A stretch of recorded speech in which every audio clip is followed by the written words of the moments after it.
अहो सरपंच हे पहा, एक गाडी वॉशन आणून टाकला होता, एक गाडी खडी आणि त्या पायालाच लागून गेला. आता काय करणार बा, तुम्हीच विचार करा ना. ते बाकी मला सांगू नको. त्या पद्धतीनं आपलं ठरलं होतं ना ते टक्केवारी मला द्यावंच लागेल. करको अलम बिलम उभं केलं काय गणपतराव आईला आला बोय हा घरकुलाचा साहेब बेबी.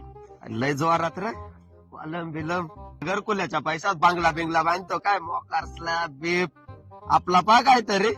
या ना साहेब बसा. हो सरपंच साहेब, ग्राम रोजगार सेवक थोडी साईड द्या. साहेब बसा. साहेब मला एक सांगा, तुम्ही घरकुलाचं नेमकं पैसे किती भेटणार आहे ते? 1,30,000. तुम्ही मला एक सांगा, मी घर बांधू का नको बांधू? हा सरपंच म्हणतो मला 10,000 रुपये. हा ग्राम रोजगार सेवक आहे ना, हा मला म्हणतो तुला रोजगार हमीचा पैसा पाडून नाही देणार, मला 5,000 रुपये दे. आणि तुम्ही मला सांगितलंय का मला 20,000 रुपये पाहिजे.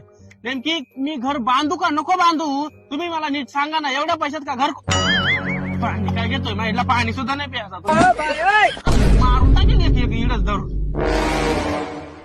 जसं काय तुमच्या खिशातून मला पैसे दे.